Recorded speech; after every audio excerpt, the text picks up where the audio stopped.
Assalamualaikum warahmatullahi wabarakatuh. Saya Anissa Dwi Nafiah dengan NIM 23 1052 1062. Saya dari kelas 2A Manajemen dari Fakultas Ekonomi Universitas Veteran Bangun Nusantara. Di sini saya mau mewawancarai pelaku UMKM yang bergerak di bidang jasa, yaitu bimbel di daerah Desa Buran, Kecamatan Naksimati, Karanganyar. Baik, di sini saya sudah bersama owner pemilik bimbel, Mbak Sina. Silahkan perkenalkan diri. Ya, terima kasih sebelumnya atas kesempatan yang diberikan. Perkenalkan, nama saya Sinta Alhamati, biasa dipanggil Kak Sinta. Di sini saya sebagai pemilik salah satu bimbel privat di daerah Desa Ninggo, Kecamatan Naksimati, Karanganyar. Apakah kakak bersedia untuk saya wawancarai tentang bimbel tersebut? Boleh, monggo silakan. Kita mulai ya, Kak. Pertanyaan nomor 1, sudah berapa tahun usaha kakak ini berdiri? Oke, saya sedikit mau cerita. Awal mulanya ini hanya gara-gara COVID-19. Jadi waktu itu kuliah juga by online, tetangga-tetangga banyak yang kesusahan, para bapak-bapak ibu-ibu misalkan caranya belajar sama anak-anak, kan mereka udah bekerja di rumah juga, kalau mau belajar juga susah. Nah, maka dari itu mereka minta bantuan. Jadi di sini Mbak Sinta cuma sekedar bantu dulu waktu COVID-19. Terus seiring dengan berjalannya waktu, tiba-tiba peminatnya banyak karena mereka menggunakan, awalnya saya tidak promosi, tapi para tetangga itu mempromosikan saya ke teman-temannya. Jadi di satu daerah menyebar ke daerah lain, hingga saya menerima itu setelah COVID sudah mereda.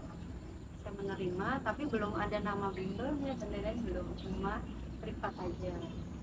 Terus pada tahun 2023 saya berpikir ini sepertinya bisa diusahakan atau diupayakan menjadi sebuah lembaga bimbel.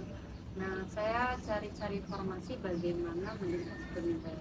Tapi karena kebutuhan untuk lembaga bimbel banyak dari notaris dan lain-lain, maka saya mendirikan usaha kecil-kecilan yang bernama Bimbel Cat.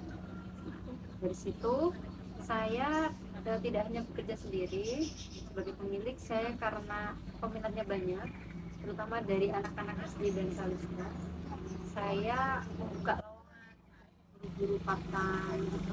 Bimbel kakak ini udah ada berapa pengajar sih, Kak? Untuk pengajar untuk saat ini sudah 4 orang. Kalau untuk tahun lalu ada 6 orang karena sudah mulai pindah lokasi jadi. Apa sih masing-masing job desk dari pengajar tersebut, atau yang satu matematika, satu bahasa Inggris, atau semuanya untuk satu orang satu ini? Oke, kalau untuk job desk-nya ada yang satu bertugas sebagai admin karena kita promosi dan informasi apapun baik online, Instagram dan WA. Nah, untuk guru-guru yang lain ada yang umum, yaitu guru TK Salistung. Terus yang kedua ada guru khusus mengaji. Ketiga ada guru khusus bahasa Inggris. Nah, kalau untuk saya sendiri, saya biasanya pegang yang privat khusus matematika. Tapi kalau untuk umum SD dan SMP saya enggak. Untuk menjadi bagian dari pengajar di bimbel kakak ini, apakah ada seleksi untuk memilihnya? Kakak bagaimana sih untuk menyeleksi pengajarnya harus ini? Iya. Sebelum melakukan penyeleksian, saya biasanya melihat dari antusiasme masyarakat dulu. Misalnya yang mendaftar banyak, saya kekurangan guru, baru saya open recruitment guru.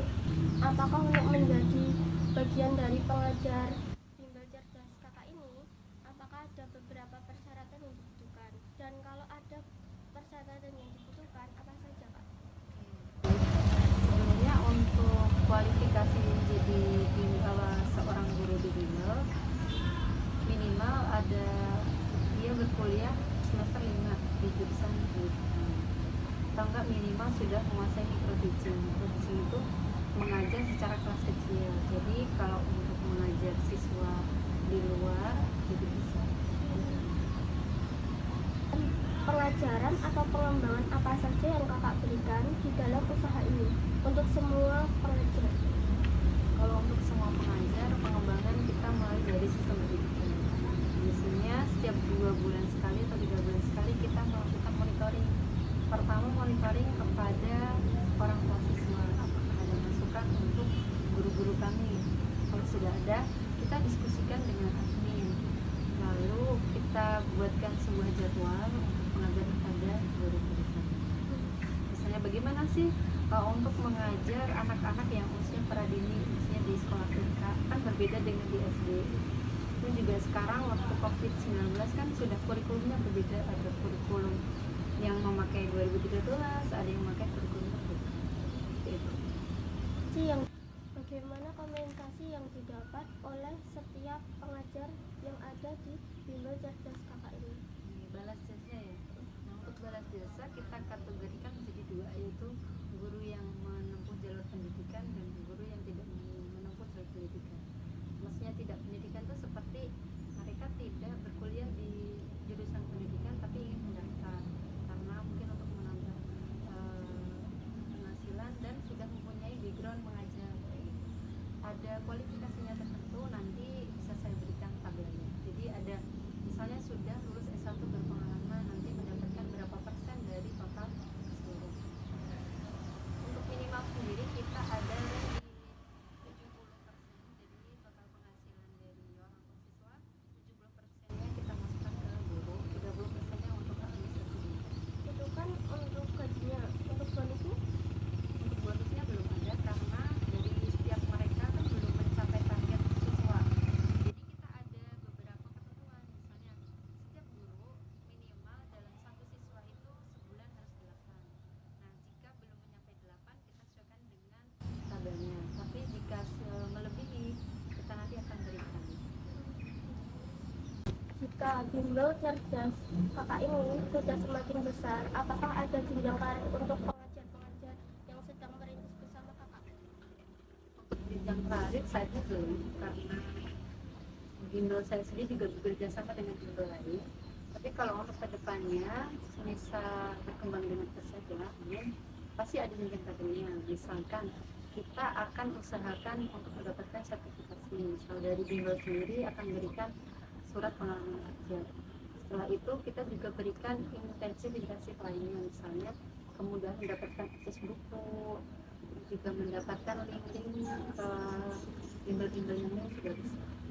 Jika di dalam usaha Kakak ini, yaitu Bimbel Cerdas, terdapat konflik antara pengajar satu dengan pengajar yang lain, apa yang akan Kakak lakukan untuk melerai perkembangan tersebut? Karena ini kita sistemnya by itu ya, privat masing-masing ya. Jadi kalau untuk bertemu antar guru mungkin tidak ada. Jika ada pertikaian, kita biasanya akan menempuh jalur tengah. Kita pertemukan dulu apakah ada masalahnya seperti apa sih, baru kita carikan solusi. Karena yang Kakak inginkan ke depannya untuk Bimbel Cerdas Kakak ini? Untuk bimbel cerdas, untuk rencana 1 bulan ke depan kita akan promosi lewat sosial media karena ini udah akhir tahun ajaran ya, nanti mau menuju tahun ajaran baru. Untuk jangka panjangnya kita ingin bisa mendirikan sebuah bimbel mempunyai bangunan sendiri, misal kita menyewa di tempat lain, terus juga ingin ada pengajar-pengajar yang lain juga admin yang menetap. Kan selama ini adminnya cuma online ya, jadi bisa aja.